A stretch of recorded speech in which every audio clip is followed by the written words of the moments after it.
series through the Gospel of Mark. And as we've been journeying with Jesus, we've been going one chapter at a time for the last, can you believe it, 10 or 11 weeks. And now we're going to be speeding up the pace because the intensity of Mark's storytelling picks up. And we are now into the thick of the last week of Jesus' life, what Christians in many traditions sometimes call Holy Week. We had the entry into the city of Jerusalem and Jesus' sort of symbolic destructive action in the temple as he drove out the money changers and shut things down for the day. And now we're coming into the final days of Jesus' life. So in this session, we're going to take a look at chapters 12 and 13 and a number of controversies, debates, questions that get brought to Jesus as the tension is ratcheting up, and also Jesus' rather definitive statement about the end of the temple itself. And as we begin today, I want to ask us to remember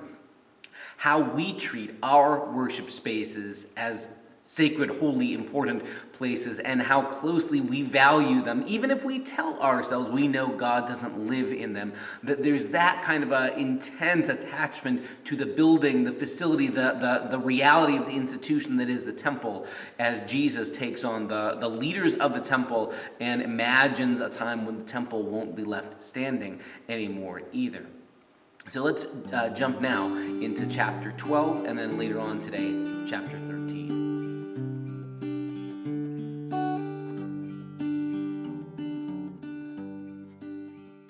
The opening section of chapter 12 is a story that Jesus tells, and it's sort of a riff on an earlier story or parable that is found earlier in the Hebrew Scriptures in the book of Isaiah. We'll get there in a second, but here's the story, the scene from chapter 12, verses 1 through 12.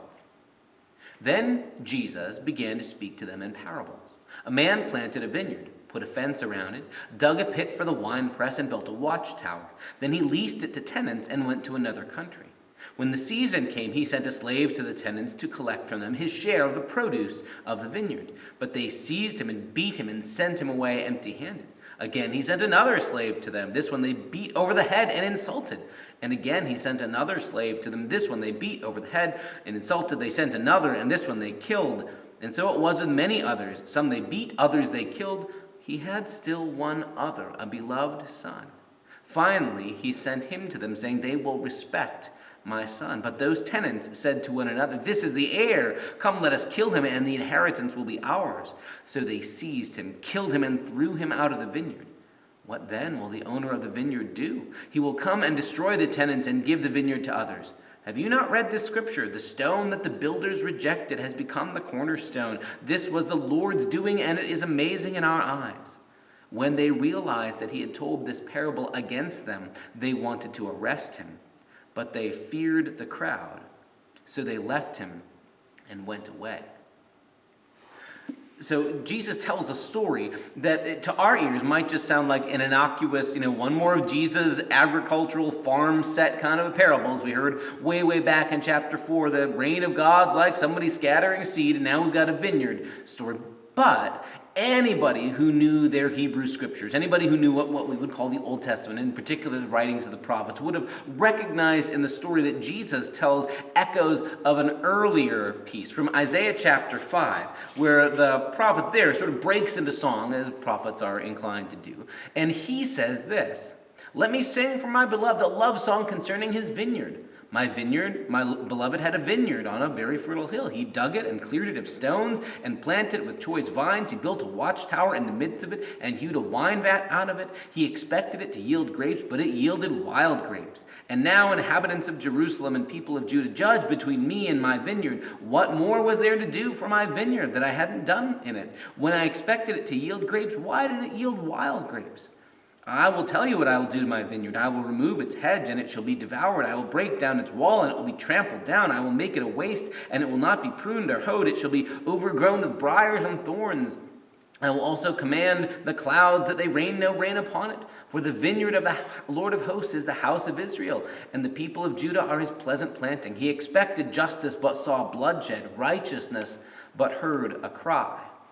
Okay, so I'm hoping that you're catching the connections. The prophet Isaiah hundreds of years before Jesus, says, let me tell the story of God's people as a story, as something that sort of gets beneath their defenses. And he told the story of Israel and Judah as though the whole people, the whole nation were a vineyard. And God had done everything to take care of the people, right? God had brought them out of slavery under Pharaoh's Egypt, provided for them, gave them safety and security. And all this is sort of told in an allegorical way like a vineyard. Well, what do you do to take care of a vineyard? Well, you dig a wine press and you build a watchtower and you clear it of hedges and stones, and then you expect that it's going to produce what a vineyard is supposed to produce, right? Good grapes. And instead, this one produces bad grapes. In this case, the prophet Isaiah said God had expected justice and righteousness, and instead there was violence and bloodshed. And I had done everything right. What else was I going to do for you? What else could I have done for you, oh my people? And you still were violent and unjust and cruel and rotten to each other. So, God says, apparently you were abusing the good things I've given to you. I will remove them and try and get your attention that way. So Jesus starts his story here in Mark chapter 12, almost the exact same way. When Jesus says, there's a landowner who has a vineyard, and he builds a watchtower, and he digs a wine press, and he clears it of stones and briars. Everybody has heard this before, right? Except Jesus takes the story further. Jesus then adds that the owner of this vineyard had leased it to tenants, people who are entrusted with caring for the vineyard, right, in the absence of the landowner. And then sends various servants to get what was the presumable harvest share of the harvest. So back in the Isaiah story, the expected harvest God had wanted was justice, people to be just, to do right by one another, not to be crooked, not to be violent, not to be terrible to each other. So God has sent, in Jesus' kind of telling, these servants are sort of like the prophets that God had sent over and over and over again, calling the people back to live in righteousness, to do justice to one another, to take care of one another. And they didn't. Again and again and again. Instead of answering that call and living with justice, they turned away the prophets, and a lot of the prophets, many of the true and faithful good prophets sent to Israel were run out of town or killed or harassed or something by the powerful, by the people who didn't want to have their usual way of life questioned or turned upside down. So Jesus is basically retelling the whole story of ancient Israel, now including what had happened when the prophets had been sent. So this is your Isaiah and Jeremiah and Ezekiel and Amos and the whole lot of them whose recurring message was turn back to God, do justice, love mercy, walk humbly with God. And again and again and again the people said, no, we'd rather be rich and crooked. Or no, we'd rather trust in our wealth and our power. No, we'd rather be like the other empires around. And the message to the people again was, no, turn away from that. No. Eventually, if you continue on this path, it will lead to destruction. And so finally, in Jesus' story, the landowner sends his own beloved son. Now, for us who've been following along with the story of Jesus, especially as Mark has told it, this shouldn't be a surprise who this figure is, right? Mark's opening verse is, here's the story of Jesus, the Son of God. So if anybody was connecting, this story is like that story that Isaiah told a long time ago, like a guy who owned a vineyard, and that turned out to be really a story about the people of God. Oh, now here we are. God has now sent the Son. Okay. And what's the response of the tenants, the people in power, the people with loaned authority over the vineyard? They want to get rid of the son and keep the inheritance for themselves. This is Jesus sort of giving an explanation for how could it be that God's promised son, the promised Messiah, how could it be that this Messiah would end up going to a cross? Right? This has been sort of the central driving question in Mark's gospel. As Mark has said, yes, Jesus is the Messiah, but he's not what anybody expects. He's about to be rejected. The very people who should have most clearly understood Jesus don't get it. They completely miss it, or they're opposed to him. How is that possible? How could people miss it? Here's Jesus offering a story that explains it in sort of almost childlike storytelling. It's about a vineyard. It's about like that. It gets below our radar. It gets below our defenses because at first it's just a story about a vineyard, and then Jesus here has realized, oh my goodness, this is a story about us. He's saying we've been bad caretakers of the people of the nation, of the vineyard of God's people. We've been bad stewards of what's been entrusted to us. And this is also Jesus sort of pointing ahead that the story is at this point inevitably leading toward Jesus being put to death. Eventually, the respectable religious people and the politically powerful people are going to decide they can't let Jesus continue. He's too dangerous, because basically Jesus is suggesting overhauling and shaking to the foundations the things in institutions they had sort of built their whole way of life around. Jesus seems to think you can be the people of God without a temple. You can be the people of God without military might and strength. You can be the people of God without an army to overthrow the Romans. And the Romans hear Jesus as a threat because he's a king, and they only think of kings in terms of another army or enemy nation to be defeated and conquered and plundered. Jesus realizes this is where the story is headed, and so he tells this story as a way of kind of making sense of the fundamental mystery. If Jesus really is who he says he is, if Jesus really is the Messiah, how is it that people could miss it? How is it that Jesus could know so clearly that his mission is going to involve being rejected and dying? Well, this is Jesus' way of answering that question. Jesus has been sent by God, again, in line with all the prophets who came before, calling for justice, calling for people to be right, to do right by one another. This is what God's will is at its heart. And yet, we human beings, we keep saying, no, I'd rather be crooked. No, I'd rather do things my own way. No, I'd rather have more wealth, more power, more whatever, and not care about doing justice. And so the voices that come and call us to different ways of life, we want to get rid of. We silence, we ignore. Jesus' story answers the question, how could the Messiah we've been waiting for so long, when he finally arrives, go to a cross? It's not because it's any fault of Jesus or any fault with the kingdom of God. It's we're the problem. We don't want to change, and we would rather get rid of the truth tellers who call us to account. Now, it's super easy in a story like this to say, oh, those people in Bible times so long ago, boy, they sure missed the point. Good thing we understand correctly the correct facts and titles about Jesus, and to assume that's all this is about. But maybe it's worth asking. When Jesus, who stands in line with all the prophets who came before, Amos and Micah and Isaiah and all the rest, when Jesus calls us to look at the ways that our lives have gotten out of whack with God's will for justice and mercy, what do we do? What do we do when Jesus' voice calls that? What do we do when other people raised up by God call for us to be people who do justice and treat others rightly and speak out against when people are treated wrongly or unjustly? What are we going to do about it? And would we rather get rid of those uncomfortable voices because they make us squirm, or because it will destabilize our picture of how religion is supposed to work? Or will we listen to them? That's an open question. And how we live every day is our answer.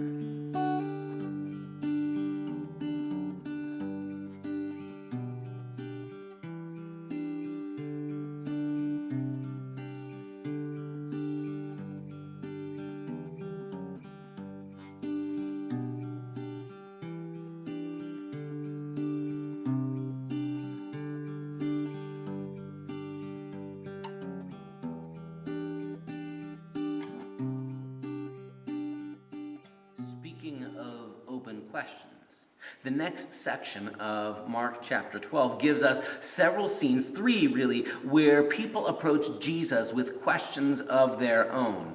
And at least one of the 3 is an honest, sincere, legitimate question. The other 2 seem to be much more where the person asking already has an answer in mind, or is trying to use this to game Jesus, to bait him into saying something that will either upset somebody or cause a ruckus, or that they think is a foolproof sort of a question to prove Jesus is wrong. And at least one of them, though, is a sincere question. But let's take a look at 3 sets of questions that are brought to Jesus, and we'll take a look at each one of them, but maybe how they work together. Then they sent to him some Pharisees and some Herodians to trap him in what he said. And they came to him and said, "Teacher, we know that you are sincere and show deference to no one, for you do not regard people with partiality, but teach the way of God in accordance with the truth. Is it lawful to pay taxes to the emperor or not? Should we pay them or should we not?" But knowing their hypocrisy, he said to them, "Why are you putting me to the test? Bring me a denarius and let me see it." And they brought one. Then he said to them, "Whose head is this, and whose title?" They answered, "The emperor's." Jesus said to them, "Give to the emperor the things of the emperors, and to God the things that are God's." And they were utterly amazed at him. Some Sadducees, who said there is no resurrection, came to him and asked him about a question, saying, "Teacher, Moses wrote for us that if a man's brother dies, leaving a wife but no child, the man shall marry the widow and raise up children for his brother. There were 7 brothers. The first married, and when he died, left no children. And the second married the widow and died, leaving no children. And the third likewise, and none of the 7 left children. Last of all, the woman herself died. In the resurrection, whose wife will she be? For the 7 had married her." Jesus said to them, "Is not this the reason you are wrong, that you neither know the Scriptures nor the power of God? For when they rise from the dead, they neither marry nor are given in marriage, but are like the angels in heaven. And as for the dead being raised, have you not read in the book of Moses, in the story about the bush, how God said to him, 'I am the God of Abraham, the God of Isaac, the God of Jacob'? He's not the God of the dead, but of the living. You are quite wrong." One of the scribes came near and heard him disputing with one another, and seeing that he answered them well, he asked Jesus, "Which commandment is the first of all?" Jesus answered, "The first is, 'Hear, O Israel, the Lord our God, the Lord is one. You shall love the Lord your God with all your heart and with all your soul and with all your mind and with all your strength. The second is this, you shall love your neighbor as yourself. There is no other commandment greater than these.' Then the scribe said to me, 'You are right, teacher. You have truly said that he is one, and besides him there is no other. And to love him with all the heart and with all the understanding and with all the strength, and to love one's neighbor as oneself, this is much more important than all whole burnt offerings and sacrifices.' When Jesus saw that he answered wisely, he said to him, 'You are not far from the kingdom of God.' After that, no one dared to ask him any question." So we've got 3 questions brought to Jesus in rapid-fire succession. It's kind of set like this is somewhere around the temple complex, but wherever Jesus is, he is there in the city of Jerusalem. He's publicly known. He's not hiding out. And after all the ruckus last week and the very public entry Jesus made, now the various groups in the religious leadership are coming to Jesus. The first scene about paying taxes finds a couple of unlikely allies. We saw them earlier pair up earlier in Mark's gospel and noted it was surprising earlier. You've got the Pharisees and the Herodians. And in case you don't already have committed to memory the different groups within Judaism in the first century in ancient Palestine, Pharisees are a kind of religious group. We might think of them like the way we think of Christian denominations, say. It was sort of a religious group. It's not like it was an official club or organization, but a way of living out your faith. Maybe kind of like there are traditions in Christianity. There are Wesleyan traditions. So Methodists and Wesleyans are kind of one approach to living out your life, or holiness traditions, or Reformed and Lutheran and Catholic or Orthodox. That it's not strictly that you're a member of a club, but more it's a whole approach, a whole way of living out your faith. And the Pharisees' approach had very, very much to do with being as faithful and rigorous to keeping Torah, to keeping the commands of God, even to the point of let's go beyond what the rules actually say so that we don't even get near to going in the wrong direction, right? If the rules say I'm not allowed to do labor on the Sabbath, let's make sure we are above and beyond no work and nothing that could even be considered anywhere close to anything like labor. So they're absolutely devout. Let's not assume that they're corrupt and wicked. And they would have been on the side saying it's wrong to pay taxes because a coin that has a graven image of a human figure, right, that's a breaking of a pretty important commandment. And on top of that, not only does nobody like paying taxes, nobody likes paying taxes to the empire. That's the empire taking our money and then using it to build and provide the armies that oppress us and keep us down and keep us subjugated. That's paying money and having your wealth plundered for the privilege of getting colonized and plundered. That's rotten, right? So the Pharisees are more on that side. The Herodians,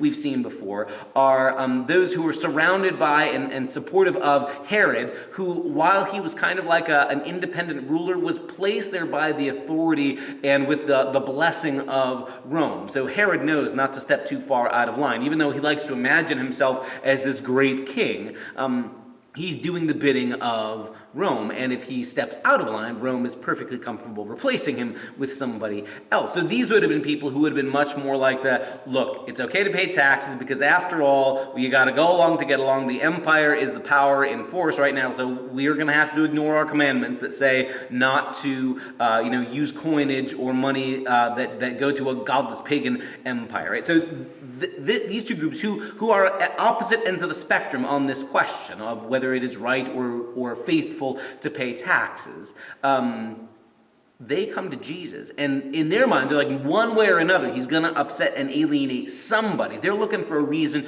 to get somebody in the crowd, in the wide populace, to turn against Jesus. They're looking for Jesus to say something that makes him go on record that everybody will hate him, or at least a significant enough group will hate him that it will put down whatever momentum, whatever energy there is around him. And again, in fairness to the Pharisees and to the Herodians, it is so easy to make them just into villains.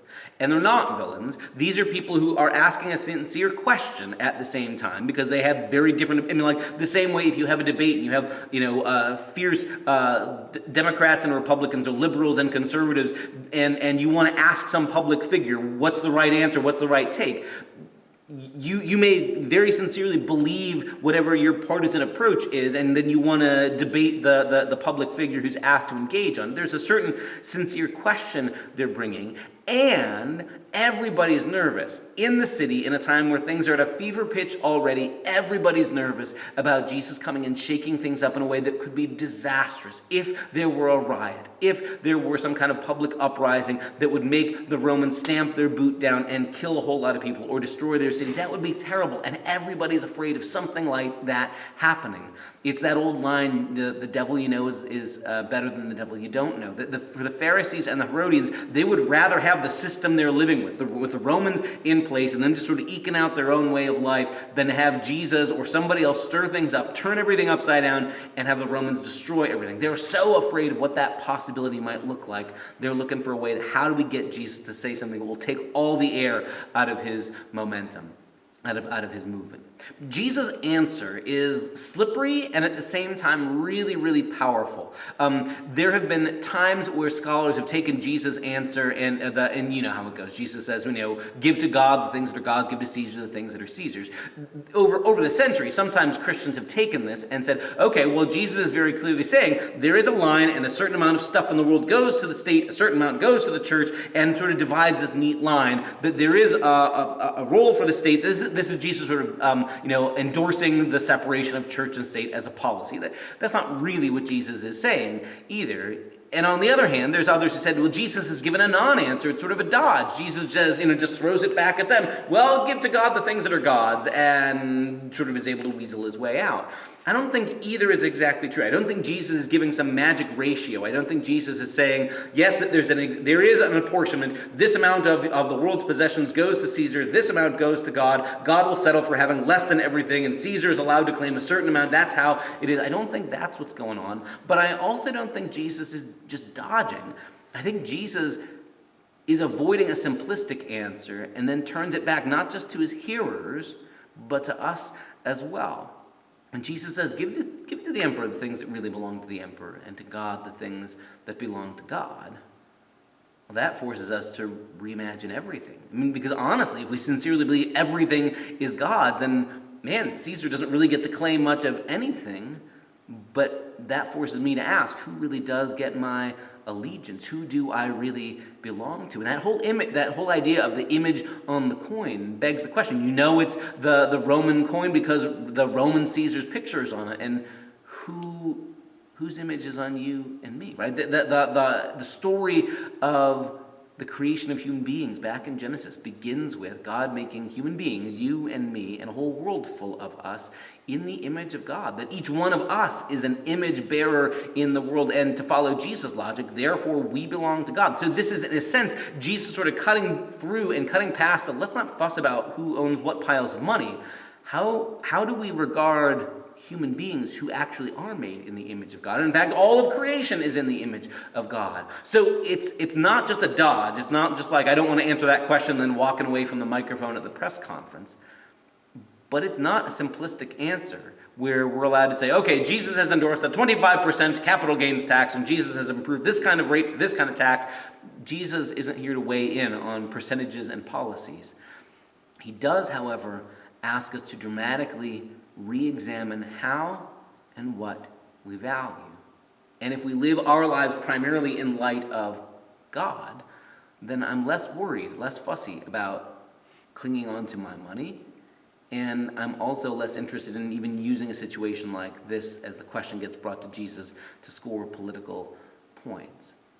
So this sends away the Pharisees and the Herodians, who had tried their best with a question that they thought would trap Jesus up. This now opens the door for another group to approach Jesus, the Sadducees. This is a group that is, to the best of our knowledge, connected with those who run the temple, and whose approach to living out their Jewish faith in the first century was much more interested in you offer your sacrifices, you sort of are a part of the official institutional life of Judaism, offer and sacrifice, go to the temple, do the religious stuff, but also whose reading of Scripture came to the conclusion that there was no promise of the resurrection of the dead. The Sadducees were a group that would have focused primarily or entirely on the Torah, what we call the first 5 books of the Old Testament, Genesis, Exodus, Leviticus, Numbers, Deuteronomy. And to be fair, if you're limited to just those books, there's very little that talks very clearly about the resurrection of the dead.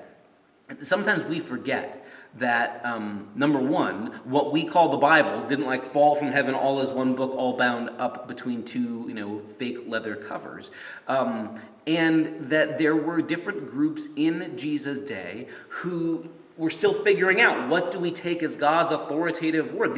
All the books of our Bible, including the books of the Hebrew Scriptures of the Old Testament, were written over a long span of time, centuries, and weren't all written by one publishing house where you could say, oh, they're making more good. We know it's Bible because it's come from the same publishing house.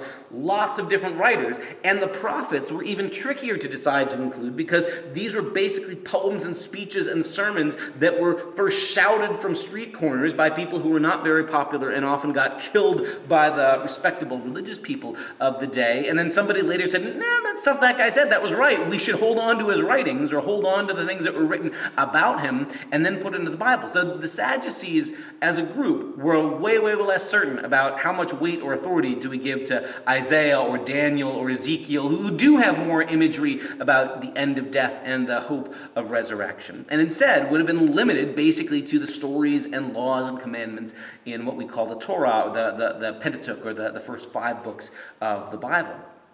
And so they bring Jesus a question that they think proves that there can't be resurrection because they can't think of an answer that's neat and tidy enough to explain. And the short version is, if somebody dies without children and the spouse remarries, then you end up with they imagine a scenario where someone had been married 7 times.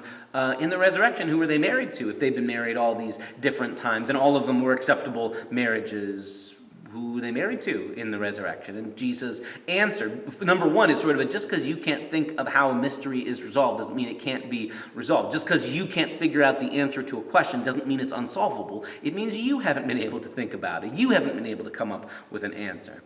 And Jesus also, his response is sort of a helpful, let's not play the game of who's got more Bible verses on their side. Because the Sadducees, they ground their question in a Bible verse because there was a whole commandment about allowing the sibling, the brother of a deceased person to marry the wife, to carry on the family name of the person who had died, and it was called levirate marriage. So they've got a Bible verse that they think sets this whole thing into motion. And Jesus, while he does ground his answer in a biblical story, it's not a verse that says, therefore there is resurrection. Jesus sort of teases out an answer from the story that he references without just sort of proof texting. Jesus' response isn't to say, well, you got one verse on your side, so I've got to come up with 2 verses on my side. But instead, Jesus roots his answer in the character of God. He says, well, is God the God of the dead, or is God the God of the living?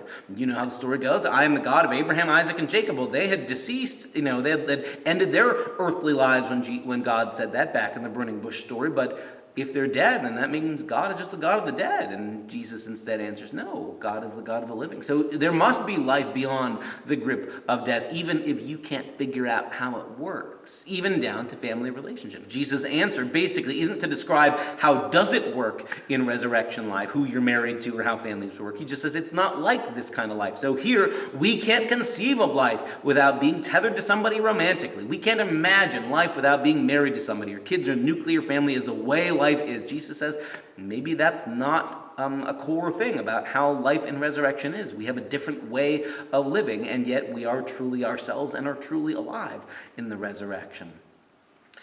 Now, I'm not sure you want to hang your entire theology of believing in the resurrection simply on this exchange. Later, Christians will have things to say about why we believe in the resurrection that have more to do with Jesus' death and resurrection.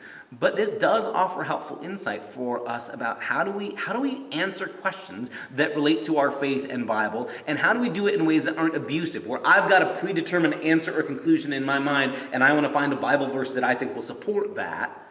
Or instead, how do we come honestly with questions and say, I can see a bunch of different biblical verses that speak to this. How do I sort through them and get some clarity? Jesus offers us direction there. He grounds his answer in the character of God and moves out from there. He doesn't play a game of who's got more Bible verses. And he can see through when somebody's question uses a Bible verse as dressing to cover their agenda. Maybe the question is, how do I stop myself? How do we stop ourselves from using the Bible as a tool or a weapon that will just reinforce what we already want to think? And instead, how do we listen for God's word to direct us and sometimes to surprise us, even in directions we didn't expect it would lead us in situations? That leads us then to this final question that's brought to Jesus. And this one, I think it's fair to take it as an earnest, sincere question. Somebody who's been overhearing the way Jesus has been answering on both the tax question, on the resurrection question, thinks Jesus seems to hold his own. Jesus seems to know what he's talking about. I want to hear his take on what's the first commandment, what's the most important commandment of them all. And so he comes to Jesus, and Jesus' answer, interestingly enough, doesn't stick with just a single commandment. Jesus says, well, start with God. There is one God. Believe in the one God. Love the one God with your heart and soul and strength and mind. And, Jesus adds, as if it's inseparable, love your neighbor as yourself. Now, interestingly, the guy who's asking Jesus doesn't say, well, no, I said one. You only count for one. You get to pick, is it God or neighbor? This person seems to get it. Yeah. To love God will also require loving neighbor as oneself, and doesn't fuss with Jesus that he's taken two separate Bible verses and put them together as one common thought, like they are two sides of the same coin. And the person who's questioning Jesus says, you're right, Jesus, we're on the same wavelength. We agree. What's most important, what's central to our faith is love God above all else, and because of who God is, therefore to love our neighbor. That's way more important than all the fuss about sacrifices and burnt offerings.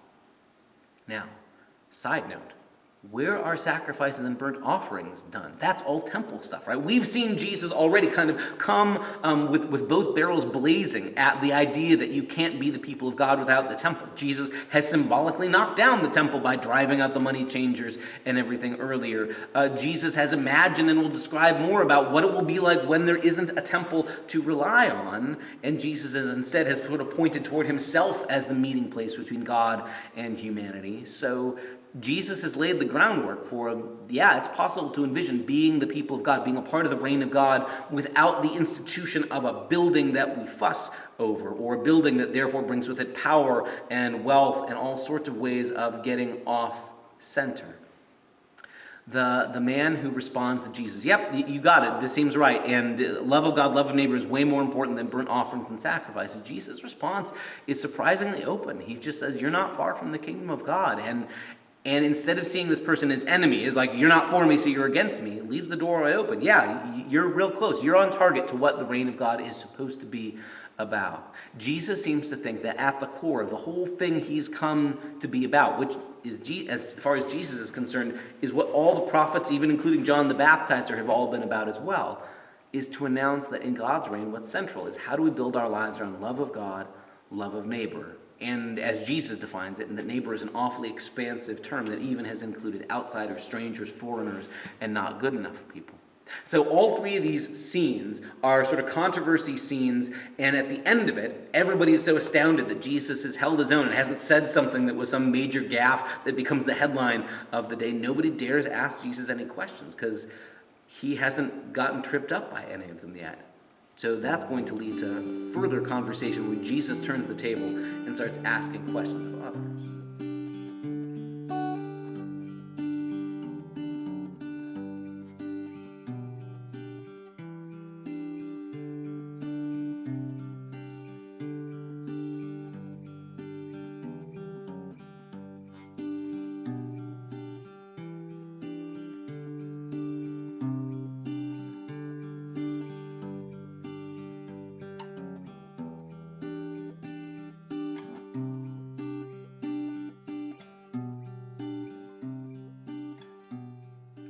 So let's finish out chapter 12 with three other short little scenes.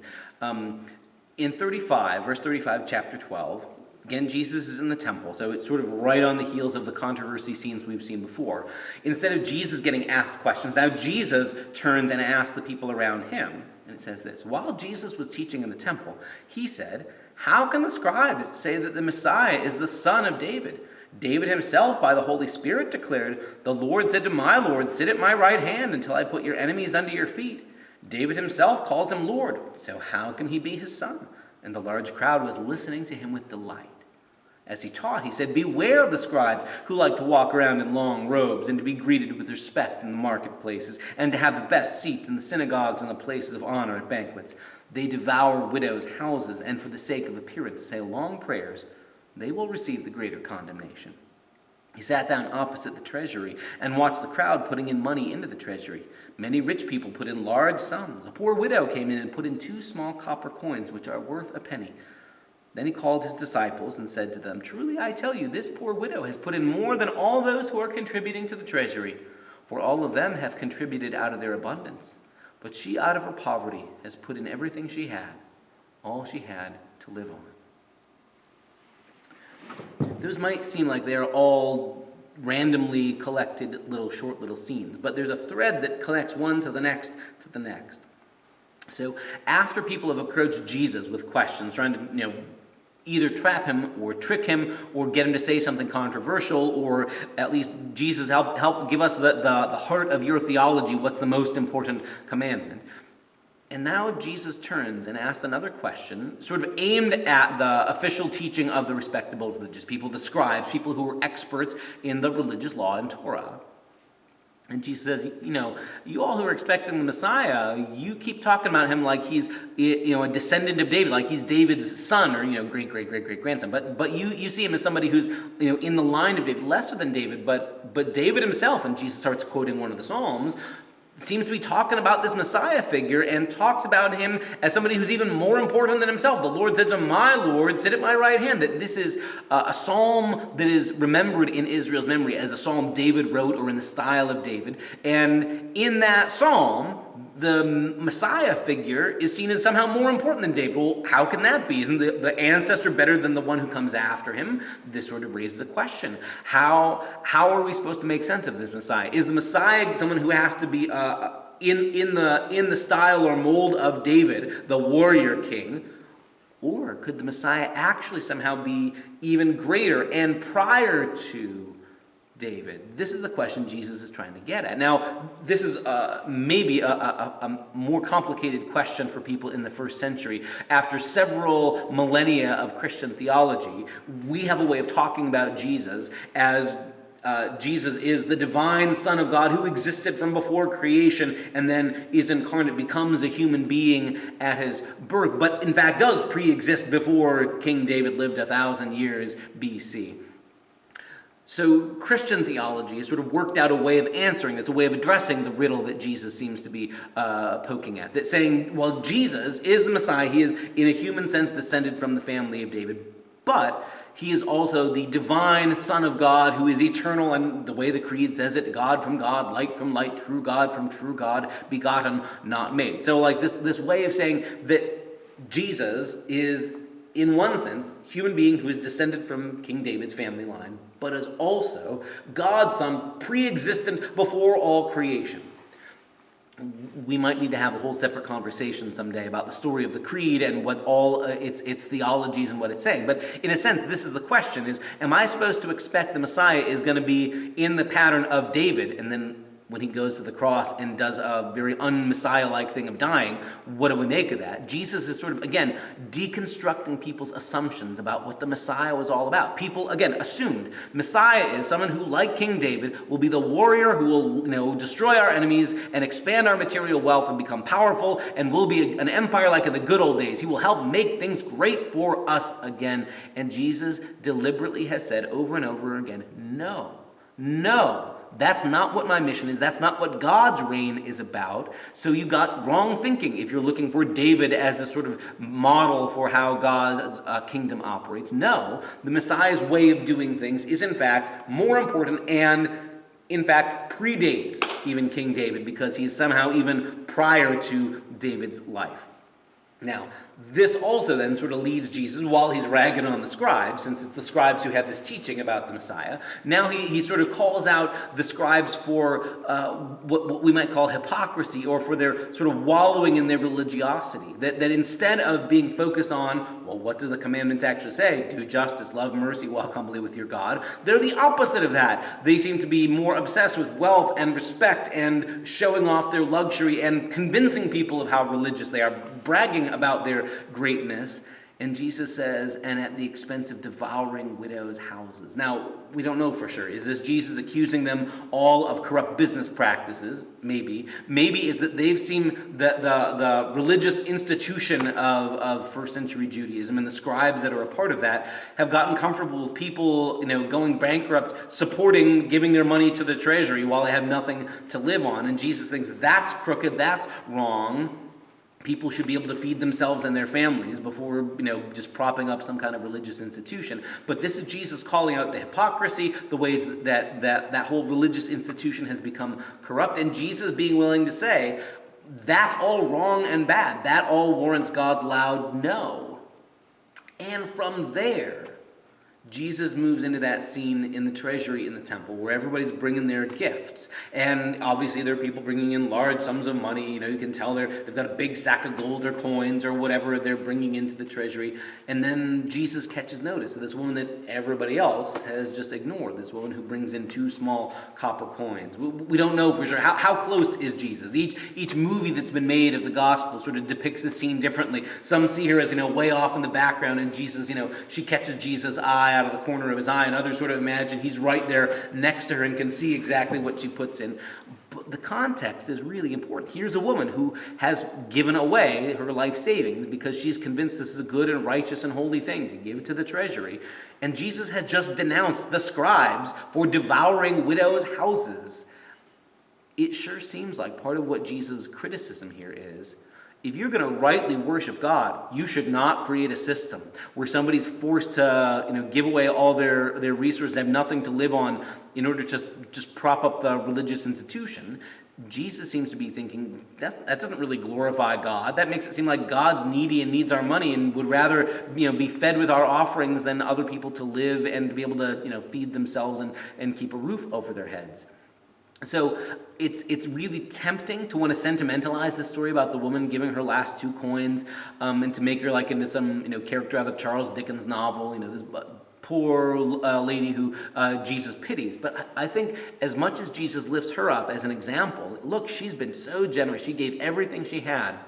This is also a judgment against the scribes and the respectable religious people as a whole, saying, how did you get okay with a system where people are going bankrupt, giving their money to the temple treasury because they were told that's the good and holy and righteous thing to do, but they can't feed themselves and their families, and meanwhile the temple is this ornate, elaborate spectacle for the world? That doesn't really give glory to God, does it? It again seems to be Jesus saying that the way to be a part of God's kingdom, God's reign, is less to do with having a building or wealth or a structure that you go to and things that look religious, and more about how do you love and do justice and practice mercy and walk humbly with God. So much more in line with the kind of reforms that the prophets had been speaking of. We saw earlier in Mark's gospel too, Jesus kind of called out a practice that had apparently become popular at the time, where it was possible to sort of take your money, your life savings, and say it was, quote, dedicated to God, korban, and say, oh, sorry, mom and dad, I can't take care of you in your golden years. I can't take care of your needs because all this money that's dedicated to God. I'm sorry, but still I could siphon it off and live off it. Jesus says that's like looking for a religious loophole rather than what's God's concern. Take care of other people. If it's your parents, take care of them. There's neighbors you need to take care of. We take care of each other. That's more critical to what it is to do the will and reign of God. So even though these are very, very different scenes, Jesus talking about David's son and Jesus calling out the scribes for their sort of public shows of religiosity when they don't really have the righteousness on the inside, and then this scene with the widow's offering, there is this kind of recurrent thread that calls out, why did we think that the temple and the institution was so important? That had to survive when other people are going hungry in our midst. Isn't God more glorified when somebody is fed, when somebody has enough money or resources to feed their family, and more that than that we've got more gold and marble and things in our religious edifice? That again forces us to ask questions for us right here and now as the people of God. Maybe things like the pandemic are forcing us to ask difficult questions about how much we let our identity as church get caught up in the buildings where we worship, and they're lovely and fine, but they also end up taking on a life of their own. And can they sometimes get in the way of us doing justice and loving mercy and walking humbly with God? Maybe so. So again, Jesus raises questions that we're going to have to wrestle with too.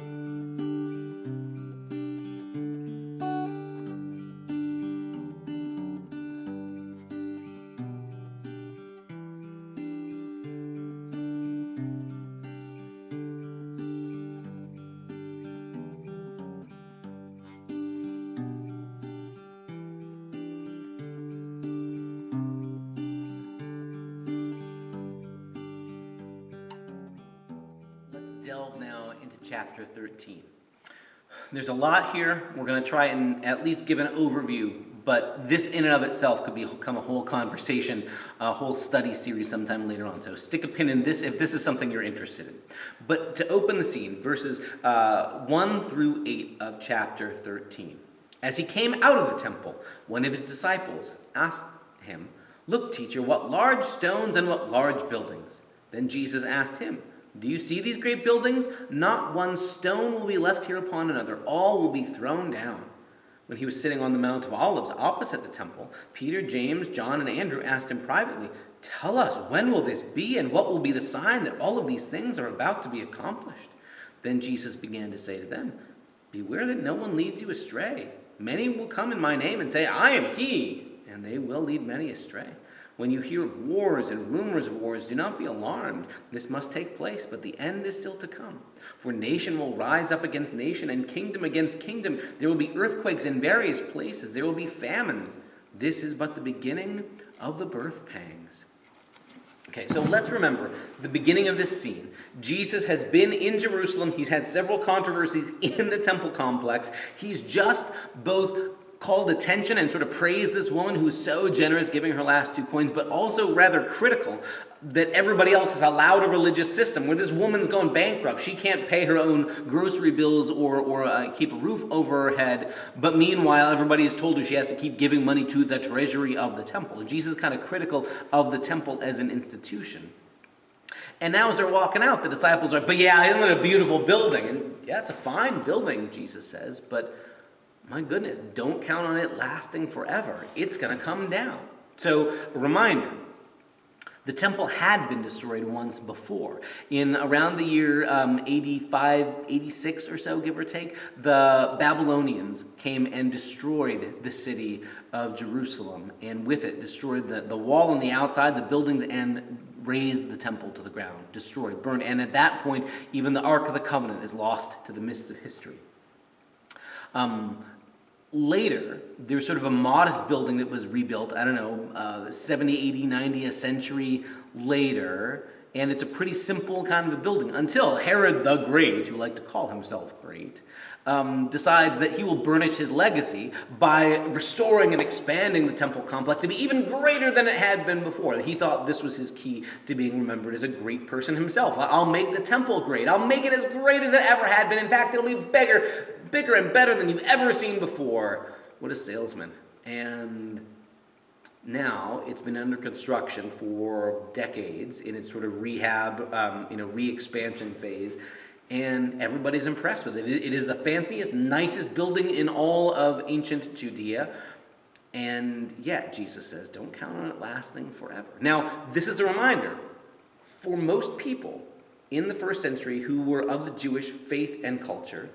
Their faith was oriented around having the temple. I mean, maybe you didn't go there every year yourself, because maybe life didn't always allow it, but there was this assumption, that's the center of our faith, that's where God dwells, right? And as long as we have that, there's this way God is on our side, we've got the temple. Your whole understanding of your faith was centered on, that's the place where the sacrifices are offered, that's the way where the transactions are done that keep us in relationship with God. And Jesus has been calling the people to imagine further back in their memory. Wait, we haven't always had a temple. Well, maybe we don't really need that. Maybe at the heart of being the people of Israel, being the people of God, that's not a necessity. Maybe there are other ways to be the people of God that don't require a temple and then money and institutions that keep the temple afloat and the sort of whole religious industrial complex around it. Maybe we don't need that. Now the disciples get all antsy about it. When's this going to happen, Jesus? That sounds really scary.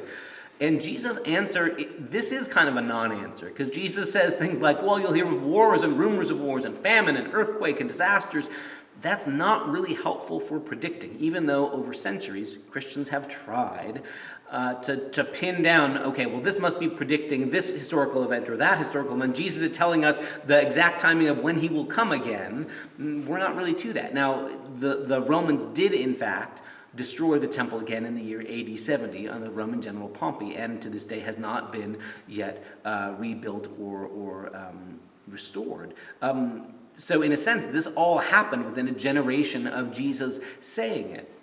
There are some biblical scholars who say even that fact is helpful evidence for figuring out when Mark's gospel was written. That if, in fact, he had written after the temple had been destroyed, if Mark had written his story down in the year, say, AD 70 or afterwards, after the temple had been knocked down, he would have said, and this came to pass, just as Jesus announced. I mean, that would be a smart thing to say if you're the narrator, but he doesn't. That argument from silence makes a number of scholars think that Mark must have written this before the temple was destroyed, that Jesus is just saying it will come, but that it hadn't happened yet when Mark wrote it down. That's certainly possible and fits with other reasons to think that maybe Mark's gospel was the earliest of the ones that were written, could well have been written, 30 years after Jesus' life in the 60s, based on stories and firsthand accounts from others who had been around with Jesus. But that's sort of a helpful note. If the temple had been destroyed when Mark wrote his story down, wrote down the gospel, it would have been highly likely that he would have made a point about saying, yeah, just like Jesus predicted, it got destroyed, but he doesn't do that.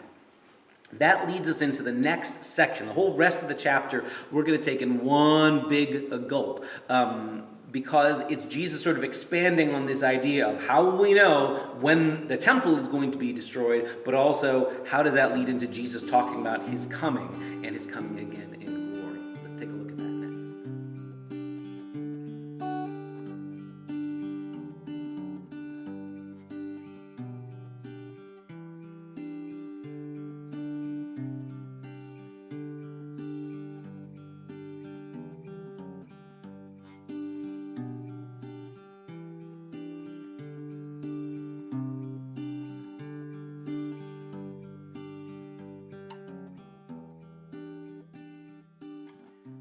Ready to take the last section? It's a lot. We're going to take a look at verses 9 all the way through the end of the chapter in 37. Here goes. We'll come back to it in a little more detail here, but here's the rest of the chapter.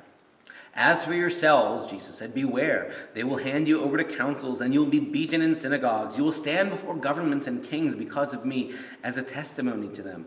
And the good news must first be proclaimed to all nations. When they bring you to trial and hand you over, do not worry beforehand about what you are to say, but whatever is given you at that time, for it is not you who speaks, but the Holy Spirit. Brother will betray brother to death, and a father his children, and the children will rise against parents and have them put to death. And you will be hated by all because of my name, but the one who endures to the end will be saved. But when you see the desolating sacrilege set up where it ought not be, let the reader understand. Those in Judea must flee to the mountains. The one on the housetop must not go down or enter the house to take anything. The one in the field must not turn back to get a coat. Woe to those who are pregnant and those who are nursing infants in those days. Pray that it may not be in winter. For in those days there will be suffering such as not been seen from the beginning of the creation that God created until now. No, and never will be.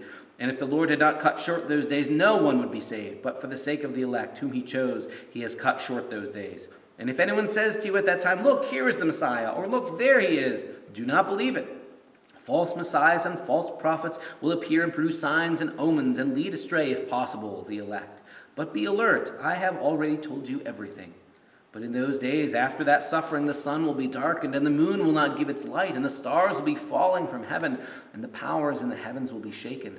Then they will see the Son of Man coming in clouds with great power and glory. Then he will send out the angels and gather his elect from the four winds and from the ends of the earth and the ends of heaven. From the fig tree learn its lesson. As soon as its branch becomes tender and puts forth its leaves, you know that summer is near. So also, when you see these things taking place, you know that he is near at the very gates. Truly, I tell you, this generation will not pass away until all these things have taken place. Heaven and earth will pass away, but my words will not pass away. But about that day or hour no one knows, neither the angels in heaven nor the Son, but only the Father. Beware, keep alert, for you do not know when the time will come. It is like a man going on a journey when he leaves home and puts his slaves in charge, each with his own work, and commands the doorkeeper to be on the watch. Therefore keep awake, for you do not know when the master of the house will come, in the evening, or at midnight, or at cockcrow, or at dawn, or else he may find you asleep when he comes suddenly. And what I say to you, I say to all, keep awake. That's a lot, right? Okay, let's remember.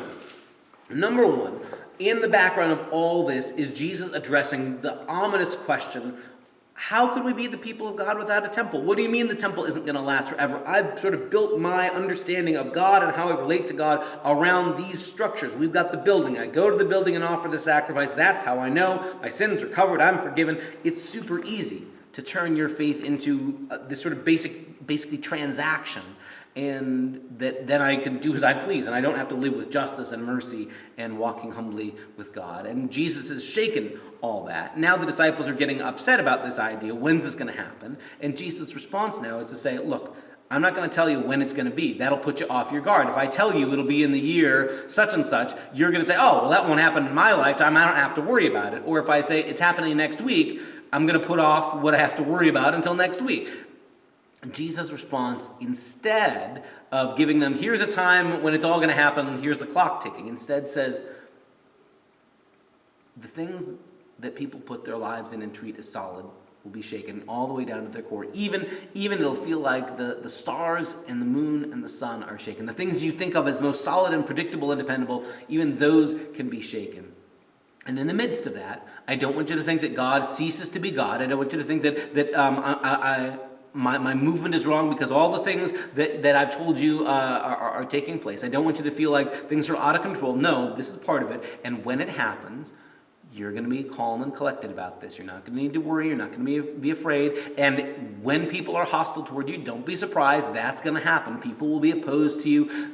My movement will meet with resistance. You're going to respond by what the Holy Spirit gives you in the moment, but just be ready. Live your lives in such a way that you can bear with all the other stuff being shaken, that you can be prepared for, other people being upset or offended or not wanting to be a part of having you in your life anymore because you're followers of Jesus. Be prepared for that. Jesus then also makes this interesting reference to the desolating sacrilege. It says, when you see the desolating sacrilege set up in the place where it ought not be. And then Mark adds in parentheses, let the reader understand. Well, hello, I'm the reader. What's this all about, right? Our best guess, the desolating sacrilege was the phrase, or another phrasing was the abomination of desolation. And there's this reference in Judaism's history when the Greek ruler Antiochus Epiphanes sacrifice a pig on the altar of the temple to Zeus, not to the god of Israel, but to a pagan god. So sacrifice an unclean animal on the altar to a pagan god, Zeus, and did this as a show of his empire's power. That gets remembered after it happened in the late 2nd century BC. That got remembered as this terrible abomination that desecrated the whole temple, and that it had to be re-purified. That the story of the cleansing of the temple, of the rededication of the temple, is part of the story of Hanukkah, and the story of the origin of cleansing the temple after that, as the people sort of reclaimed their temple and their city and their national status from the empires for a while. So Jesus is sort of making a reference back to that. And Mark, the gospel writer, sort of wants us to go, okay, this is a reference back to that historical moment in the year, 165. Antiochus had sacrificed a pig on the altar. And everybody in Jesus' day knew and remembered that story. And Jesus sort of is saying, when something like that happens again, be prepared. Many people read this as a reference to, eventually, the empire is going to do what empires always do, and they're going to try and flex some muscle, and they're going to destroy our temple again. Be prepared. It's going to happen. Empires do this as a way of showing that they're the boss and that they're in power, and of belittling the people who they rule and conquer. So when it happens, don't be afraid, or don't think that God has died or that God isn't there anymore. We've been through seasons like this before. There have been times where terrible, desecrating things have happened. And the empires, the names on the letterhead change, the Greeks or the Persians or the Babylonians or the Romans, but their MO, their way of doing things is the same as always. When that happens, don't be afraid. When that happens, be prepared. Jesus isn't, and I cannot stress this enough, isn't imagining some kind of secret rapture moment when he will come and collect people away and then world history will continue on. It sure seems instead like Jesus is announcing, in the midst of when everything else feels like it's coming unglued, there will come a day when Jesus comes again, but that's the moment of Jesus' sort of final, ultimate reign, and it's sort of all at once. It's been really tempting over the last 20 centuries of Christian history to, again, try and read events in current events into these passages and say, oh, well, this war and rumors of wars, that must be this event, or this famine must be this event, or this must be a reference to some other future event. And if I read my newspaper, I can find the events that are happening, and I can predict when Jesus will come back. And as though there would be some time when Jesus comes and snatches people away so they don't have to live through suffering. Meanwhile, the rest of the world sort of goes to hell in a handbasket. That's been a popular approach to theology in the last 200 years. It was invented in the 19th century. It's a way of thinking that's only been around for about 200 years, but man, has it become popular in places in the United States and in the UK.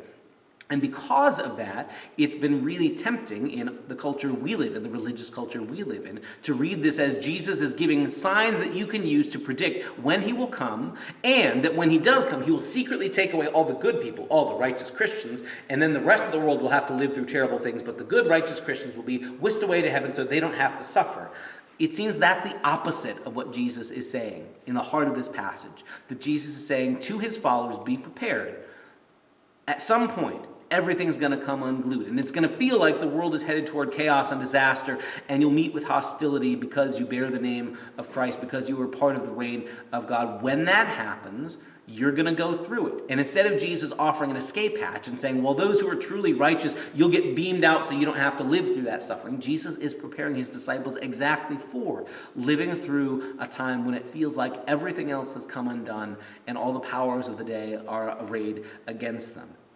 Jesus uses the imagery and language of the sun falling down and the stars and the moon all failing. That's imagery that's kind of been borrowed or quoted from earlier scriptures. Jesus is drawing on the imagery of the book of Daniel, who writes in a very specific kind of or style of writing called apocalyptic literature. In apocalyptic literature, we might automatically go, oh, that's about the end of the world. Well, not exactly. Apocalyptic, or apocalypse, means revealing, sort of like an unveiling, an uncovering. Things that were hidden, I'm sort of revealing and showing to you. But usually, apocalyptic literature was written in kind of coded language.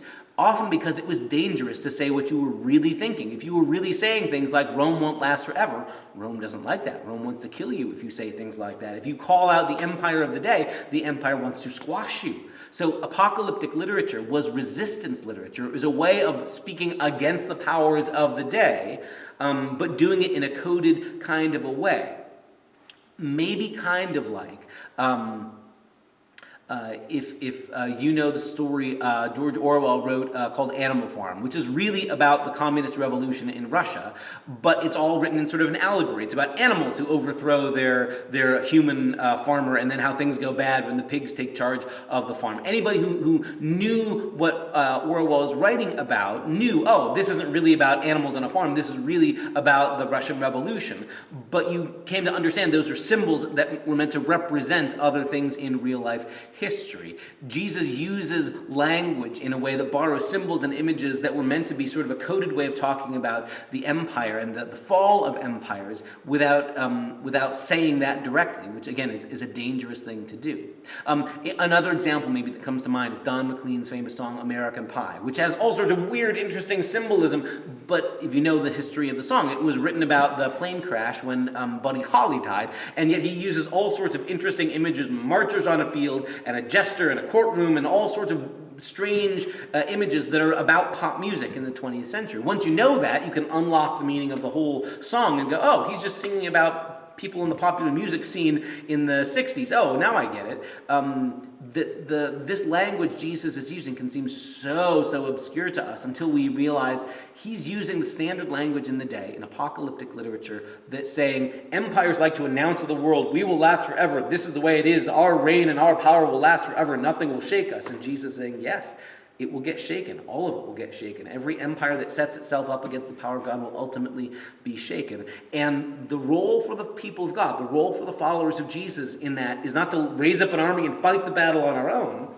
Our witness will come through suffering love. Our witness will be when they hand us over, or when they put us on trial, or when they mock us, or when they belittle us. How will we respond with truth-telling love and decency, rather than we've got to take up arms and fight back? No, Jesus deliberately tells his followers, no, that's not what we're doing. The rest of the world is going to fight battles on its own terms. That's not how we do things. That's a really important piece. And that then leads into Jesus' final conclusion here. Your role, if you're going to be a part of Jesus' movement, is to be watchful and to be ready. Live your life now in such a way that you're ready, that at whatever point everything else comes unglued and everybody else is so afraid and running around like chickens with their heads cut off, you don't have to be afraid, but you can be doing the work that's worth doing. So if God's given us work to do, what kind of stuff? Do justice, love mercy, walk humbly with your God, share the good news of God's reign with other people, enact it. Basically, live your life as a witness to the way and life of Christ. That's our work. That's what we got to worry about. We don't have to worry about who's in power on any given day. We don't have to back any of the empires around us. We can do that work regardless of whatever else is going on, because our lives aren't staked on any particular empire calling the shots. We can live as empires come and go. That's Jesus' message here. And it all started, as we saw, coming out of the question of, wait a second, the temple's not going to last forever. When's that going to come down? And this becomes a much more expansive, okay, if that blew your mind, let me get you ready for everything else that you were told will last forever and will abide, and the institutions and structures that will last forever. Those things will get shaken too, but you don't have to be afraid. You can be ready for it. With clear eyes and focus, you can be ready to face it. You don't have to be afraid. Just keep alert. Do the things you're supposed to be doing. This is probably an appropriate time for the Lutheran in me to tell the story, you might already know it, that is told about our older brother in the faith, Martin Luther. It's not certain that he actually said it, but it sounds like something Luther could have said. That he's asked at some point, what would you do today if you knew the world were going to end tomorrow? And supposedly the answer Luther says back is, if I knew the world would end tomorrow, I'd plant an apple tree today. And there's something really beautiful and profound about that idea of, even if I knew that none of it, that the work wouldn't matter, or I wouldn't get to see the fruition, I do the thing that I'm called to do right now, something good that would invest in the goodness of creation right now. That's what I've been called to do right now. I'll do that until I'm given other directions. If the world ends tomorrow, I'll deal with that tomorrow. But today, I'm called to do the good work I'm called to do. And maybe that's where we need to leave things right now. Instead of trying to read into Jesus' words a way of predicting end of the world events, instead that seems to completely be the opposite of what Jesus intends. Jesus seems to be saying, regardless of not knowing when it's going to happen, be ready at all times. How will you live your life now in ways that if Jesus comes tomorrow, or if Jesus comes in 100 years or 1,000 years, you can have lived your life well and fully and faithfully? Those are good questions for us to ask anytime. We've covered a lot of ground here today, and for our next section, we're going to take a look at chapters 14 and 15 together again. I realize that's a lot of material, but the intensity of what happens in the Passion of Jesus is really meant to sort of hang together as one whole story. So next time, join us here on our journey with Jesus as we take a look at chapters 14 and 15 in Mark's Gospel.